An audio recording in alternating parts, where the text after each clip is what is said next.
Music lovers, thrill seekers, conversationalists all across the fruited plain, I am the famous and well-known Rush Limbaugh. Not right-wing radio talk host Rush Limbaugh, just the famous and well-known Rush Limbaugh. And I have been doing this a long time. And that means I have a lot of perspective. And I bring a lot of experience. And I'm going to share and apply it practically everything we do today, as I do each and every day. Greetings, great to have you with us. Polls in January in front of a November election doesn't mean anything. Polls in June, July don't mean anything. They're interesting for the media, which is trying to shape public opinion with these polls, but the polls do not give any indication of the final outcome. A poll in July or August would not have contained any of the Kavanaugh news, so how relevant could it have been? Answer, none. Zilch, zero, nada. And so now, here we are on October 2nd, and CNN is panicking. Races are tightening in the House. This wasn't supposed to happen. Why? They had all their pre-election polls. They had the generic ballot. They've had this in the can. This has been in the bank since last December. In their minds, it's been over. It's just a matter of letting the calendar play out. Now, all of a sudden, House races are tightening, and there could be a blue wave in the Senate. Red wave in the Senate. Republicans could come out of nowhere at the final turn and take over. Well, we don't know if the Republicans were ever really far behind. We don't know anything because there wasn't a vote back in December or January or July or August. We don't know anything. And we don't know anything now. And we won't know anything until the day after Election Day, or maybe later that night. Now, one other brief observation here. Once again, do you notice Mr. Enton snuck it in there? I think, there's a lot of talk. Brett Kavanaugh, this whole confirmation mess that in fact might hurt Republicans, it doesn't seem to be so far. Ladies and gentlemen, I am the reason he's saying this, and everybody else, because of my viral prediction of last week that if the Republicans don't confirm Kavanaugh, and the Democrats are going to win everything. That prediction of mine went viral. Drive-bys loved it. They love it when the leader of the GOP, in their minds, me, starts ripping the Republicans. When I start predicting I'm going to lose, that's when I become totally credible. That's when they run sound bites of me predicting it all over the world. You notice how easy it would be to trick them. They run with that, and they run. Now, all of a sudden, it's just the exact opposite. It's just the exact opposite. Why all of this attention on Kavanaugh and what the Republicans is actually going to help them? How can that be? Limbaugh just said they were going to lose. They are totally, totally confused.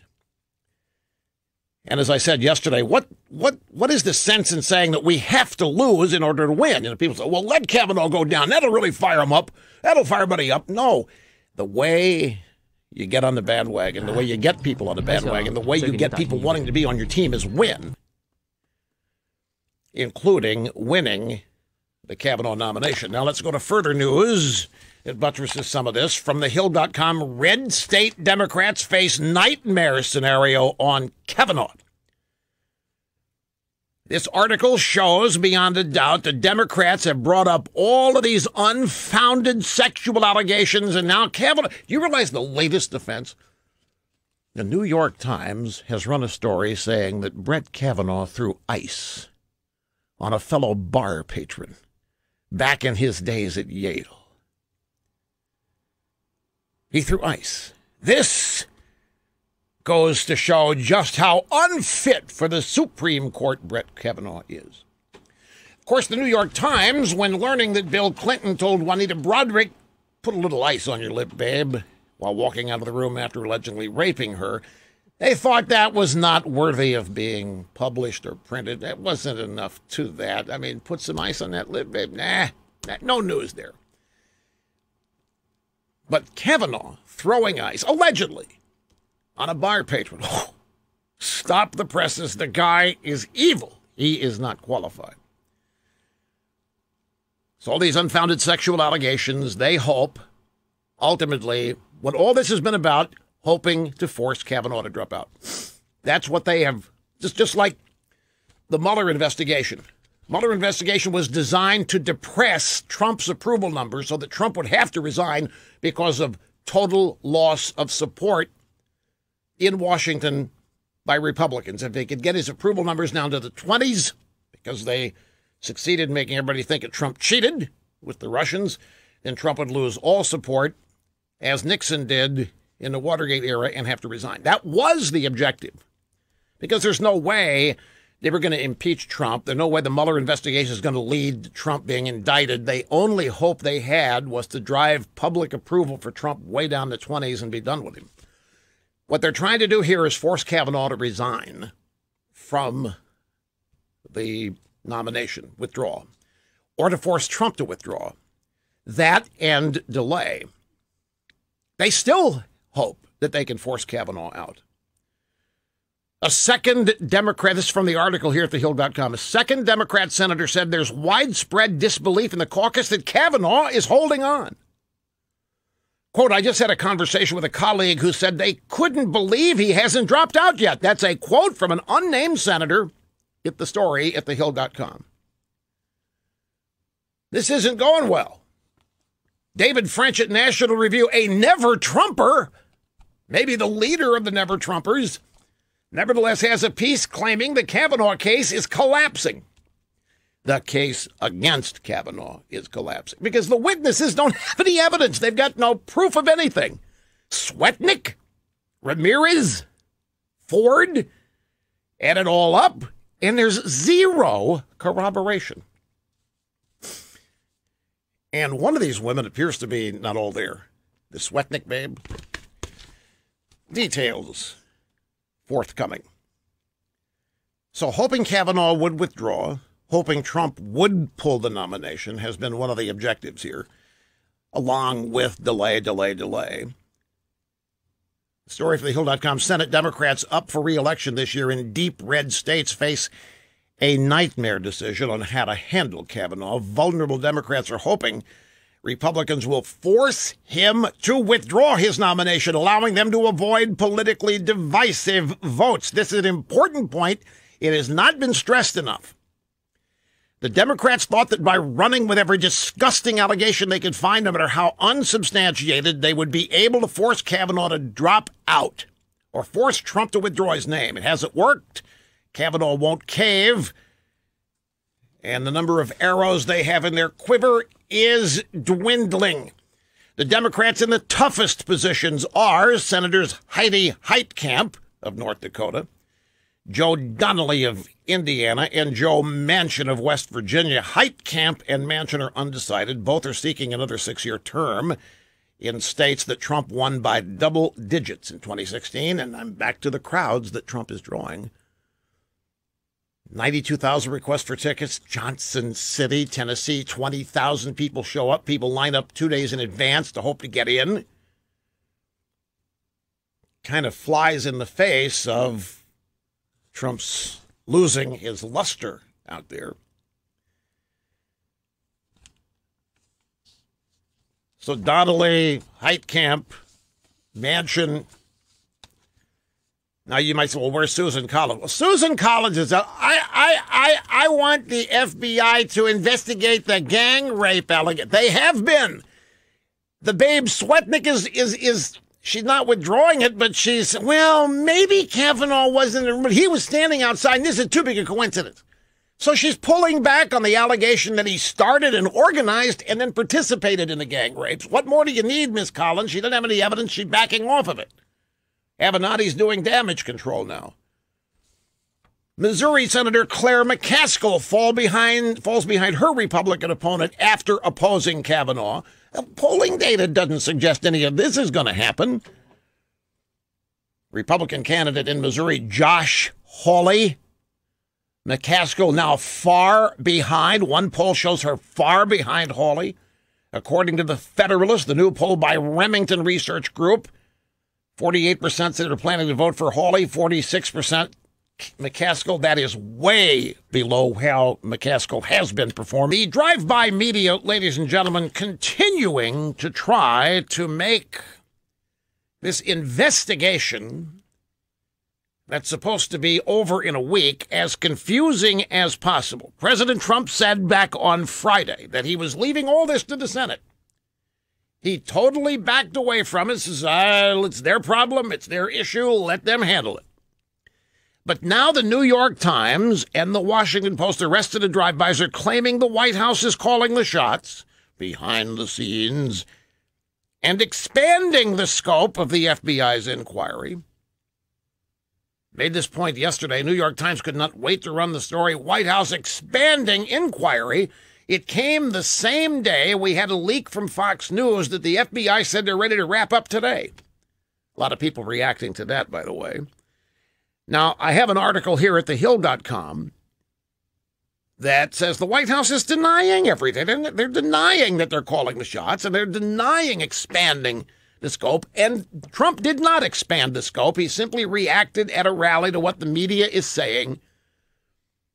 He got a little suckered in by NBC News reporting a bunch of fake news that the White House was limiting the scope. Trump said, I'm not limiting anything. That became White House expands scope, which is what the Democrats want. So there's a whole bunch of fake news in this that we will straighten out.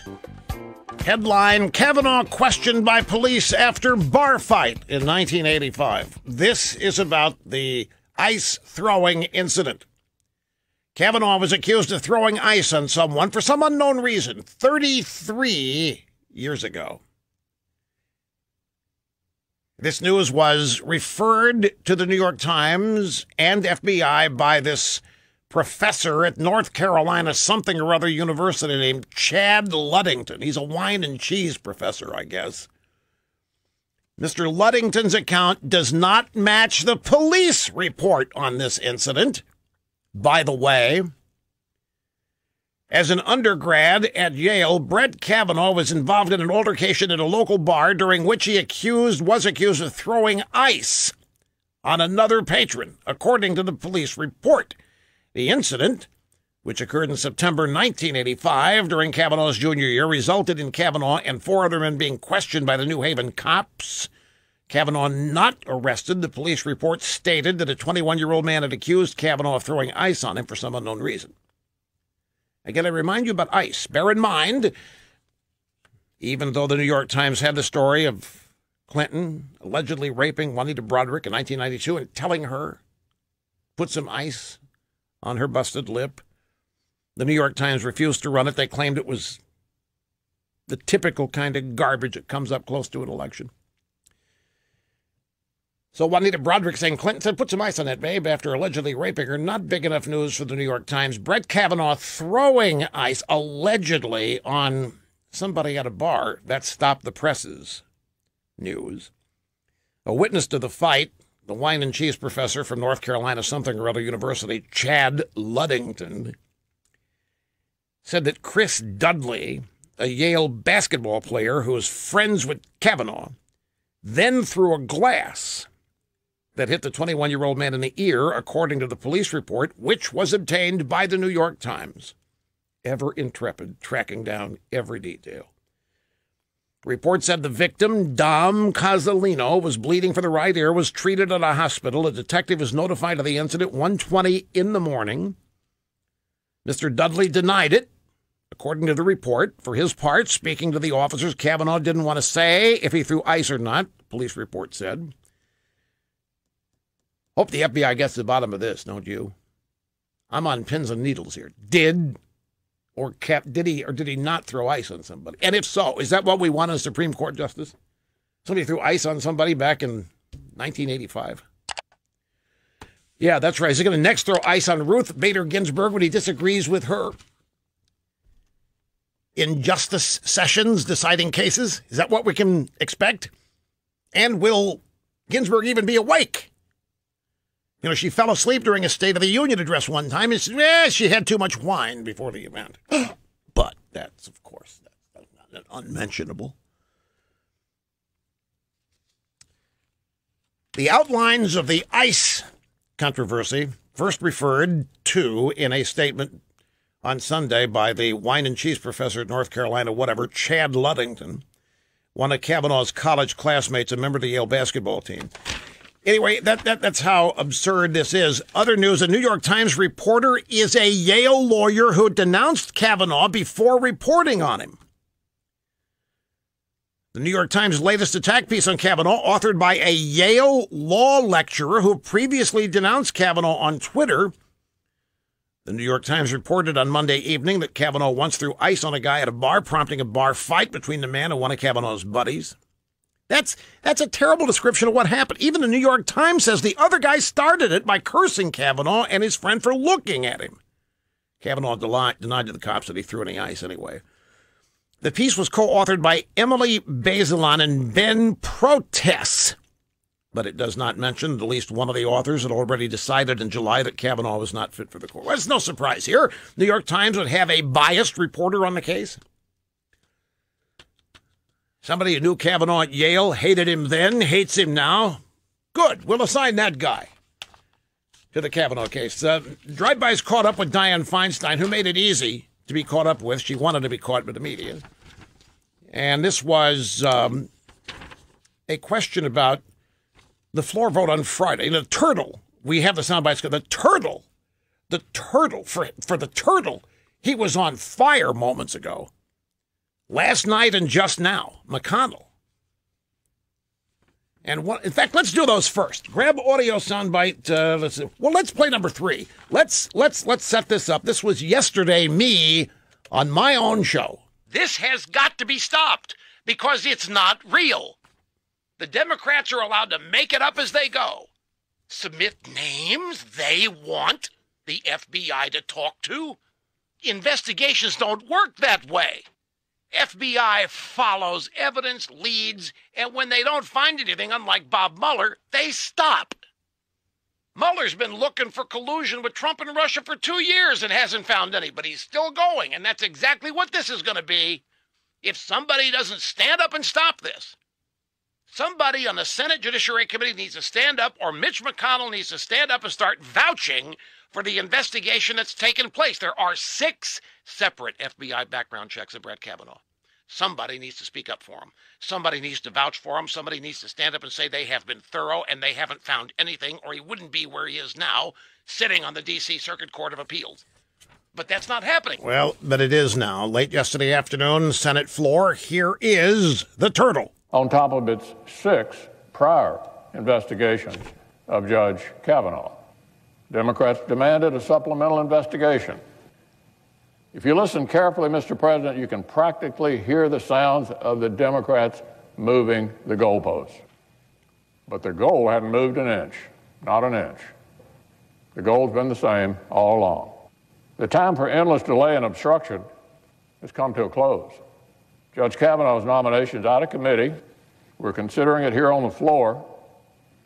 And, Mr. President, we'll be voting this week. Late yesterday afternoon, Mitch McConnell on the floor of the Senate, and he got so much support for what he did yesterday. Amazing how that happens, isn't it? He heard from so many people what a great thing that he went out and he did it again. He went out there again, and he recycled the old Bill Clinton line to boot. Here's McConnell from just, a couple hours ago. When Judge Kavanaugh demonstrated his widely acknowledged brilliance, open-mindedness, and collegiality at his confirmation hearings, some chose a darker road. The politics of personal destruction were willfully unleashed. After the FBI shares what they've found, senators will have the opportunity to vote. We'll have the opportunity to vote no on the politics of personal destruction. We'll have the opportunity to vote yes on this fine nominee. That doesn't even touch what he did. He went out there and he didn't call these guys out by name, but he quoted some of the most outrageous lies that Democrats have been telling, including members of the Judiciary Committee. He pointed out their hypocrisy. He pointed out their prevarications. He pointed out their straight up and up lies. It was so good that it forced Chuck Schumer to go to the floor to rebut it. And Chuck, you went out there and tried to make chicken salad out of what it was incredible listening to Chuck Yu. I believe Christine. She was eminently credible. Judge Kavanaugh is not. It's the other way around. We have a lifetime of investigation of Brett Kavanaugh, folks. There have been 7 FBI investigations, background checks. We have had more people looking into every nook and cranny of Brett Kavanaugh's life, and we haven't even begun to look at hers. We're just assuming she's credible because that's the Democrats' position on this. Now, they can go back and they can look at anything Kavanaugh's done, but she is off limits for some. We can't go and find out what she did at all those beach parties. We can't go out and find out what she did when she was out there skiing and surfing and flying around and doing it. None of that's been done. And yet she is credible and he isn't. And now Di-Fi. Senator Di-Fi, would a floor vote Friday be too soon? Oh, I believe it is. Yes. I believe it's too soon. Yes. It's Tuesday. Yes. And we have to put all the facts together. We have. And this is, I guess it's my 10th Supreme Court hearing that I sat on, and there's never been one like this, with the issues like this. Yes, there has. And I don't take it lightly. So we need to do our due diligence. Now what you're doing. There are other issues, too. There's reproductive choice for women. What? There's presidential authority. What? There's an opinion that he wrote where he said in a D.C. assault weapons case that assault weapons could not be regulated because they were in common use. What? So there are things like that that need to be looked at. Wait a minute. I thought the investigation was to look into, what's-her-face? Ballsy Ford, maybe Ramirez, and at the outside, Swetnick, and they're all being looked into, and there's nothing there. And so Friday, it's way too soon. Besides, we got to look into reproductive health because, Brett Kavanaugh wants women to die. And Brett Kavanaugh this and Brett Kavanaugh that. That's why I say somebody has got to stand up and stop this. Shut it down because it isn't going to stop. It is never going to be time to vote. It's never going to be time to end the investigation. It is never going to be time to move the... We've got to do a better job of getting across that America is freedom. Freedom of speech, freedom of religion,